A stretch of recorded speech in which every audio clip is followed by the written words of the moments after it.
मनीषा सिंह आपका स्वागत करती हूँ लिविंग 24 न्यूज में और आप देख रहे हैं आज की स्पेशल ब्यूरो रिपोर्ट। के बारे में कुछ बताया, किस तरह का किरदार निभाने वाली है इस फिल्म के अंदर और क्या क्या तैयारियां की थी आपने किरदार के लिए? किरदार मेरा बहुत ही और फिल्मों से बहुत अलग है। प्रॉपर गाँवटी एक महिला है जिसका मैं किरदार निभा रही हूँ और जो कि बहुत इनोसेंट भी है और बहुत केयरिंग भी है अपने पति को लेकर। एंड बहुत ही ट्विस्ट है कहानी में और बहुत मज़ा आया मुझे इस तरीके का किरदार करते हुए। एंड कहीं कहीं कॉमेडी है, कहीं पे फुल इमोशंस है, फुल ड्रामा है, तो बहुत मज़ा आया है।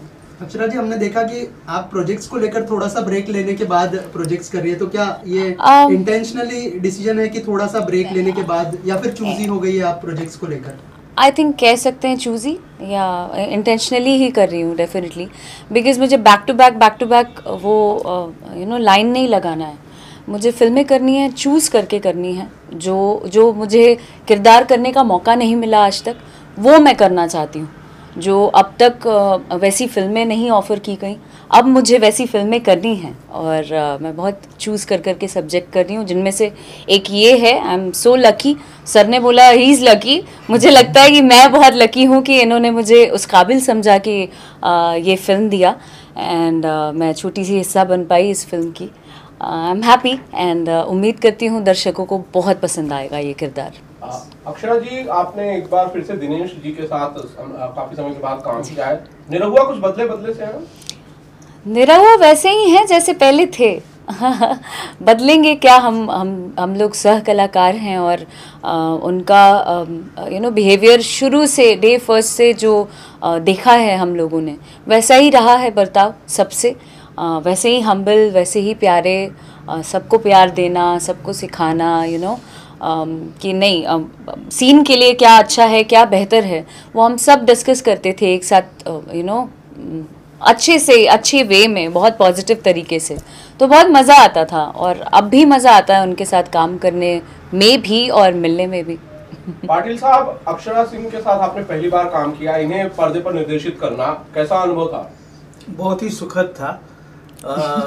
ये कहूँगा कि सच बोलना सर। हाँ, सच ही कह रहा हूँ कि बहुत ही सुखद था। और जिस तरीके से मैंने काम किया अक्षरा जी के साथ में, जो टाइम टू टाइम सेट पर आना, उसके बाद में एक निर्देशक के लिए कभी कभी होता है ना कि बहुत सारे आर्टिस्ट बहुत सारा इनपुट्स लेके आते हैं, तो कभी कभी उस इनपुट्स को हम लोगों को लेना भी होता है, कभी कभी हम नहीं भी लेते।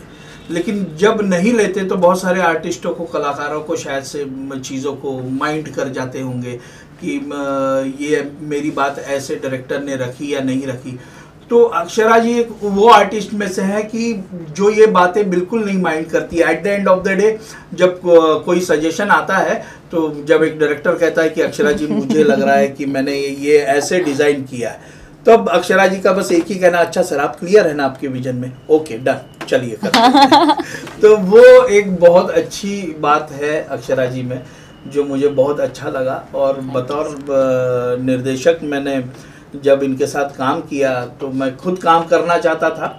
और जैसे कह रही हैं कि अभी फिल्मों की ये लाइन नहीं लगा रही है, लेकिन सारे प्रोड्यूसर्स और सारे डायरेक्टर्स इनके पीछे लाइन लगा कर बैठे हुए हैं कि अक्षरा जी हमारी फिल्म में कर दीजिए।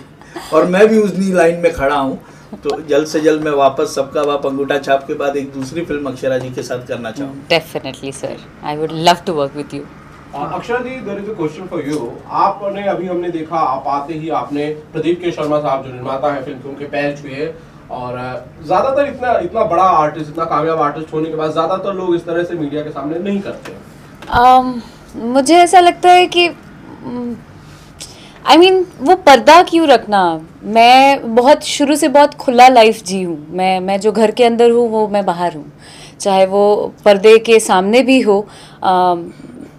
तो अपना व्यवहार और अपना जो भी आप लेकर चलते हैं वो आम जीवन में बदलना क्यों। अगर मैं कैमरे के सामने आई तो रिश्ता हमारा थोड़े बदल गया।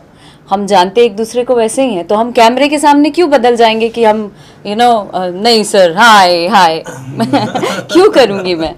तो मुझे रियल रहना बहुत पसंद है और मैं ऐसी ही हूँ, तो अच्छा लगता है।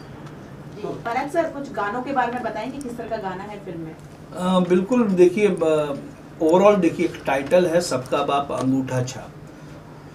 तो मैं ये कहूँगा कि देखिए बहुत सारे लोगों के पास ज़िंदगी में डिग्री नहीं होती है, लेकिन ऐसा नहीं कहूँगा कि उनके पास अकल नहीं होती। बहुत सारे लोग जिनके पास जो बहुत सारे गांव बहुत सारी प्रॉब्लम्स होती है जिसकी वजह से वो एकेडमिक क्वालिफिकेशन नहीं ले पाते ये, और उसके वजह से इनके पास पीस ऑफ पेपर जिसे डिग्री कहते हैं हम लोग वो नहीं होती। तो उसके बावजूद भी उन लोगों में टेक्निकल दिमाग उन सारे युवाओं में इतना बढ़िया होता है, जिसको उस टेक्निकल दिमाग का एक नाम होता है जिसको लोग कहते हैं जुगाड़। तो वो जुगाड़ को अगर जुगाड़ कहा जाए तो जुगाड़ है, लेकिन उस जुगाड़ का अगर सदुपयोग किया जाए तो सबका बाप अंगूठा छाप है। करेक्ट। अक्षरा जी, आपसे जानना चाहूंगा, क्योंकि यहाँ पे जो टाइटल को लेकर आप अपने पिताजी के साथ बहुत अच्छी बॉन्डिंग शेयर करती है, हमने रील्स भी देखे, तो क्या कुछ नॉस्टैल्जिक हुआ? और जब आपने टाइटल के बारे में पिताजी को बताया तो उनका क्या रिएक्शन था? और क्या आपके पिताजी ने फिल्म देखी है? ये फिल्म रिलीज होने वाली है। हाँ, मतलब रॉ रशेस। हाँ जी, तो अभी तक उन्होंने देखी नहीं है, बट आई एम श्योर जिस दिन रिलीज़ होगी हम दोनों ही जाकर देखेंगे, क्योंकि वो हर एक किरदार को मेरे देखना चाहते हैं, और सराहने के लिए नहीं, वो कमियां निकालने के लिए देखना चाहते हैं कि आगे कुछ और काम करो तो उसमें क्या बेहतर करो। तो वो एक तरीके से मेरे लिए बहुत बेनिफिशियल होता है। तो ही इज़ वेरी एक्साइटेड कि हमारी फिल्म आ रही है, और प्रदीप सर बहुत ही घरेलू रहे हैं हमारे साथ, तो और भी ज़्यादा उत्सुकता है कि मतलब ऐसा लग रहा है कि हमारे घर की फिल्म रिलीज़ हो रही है।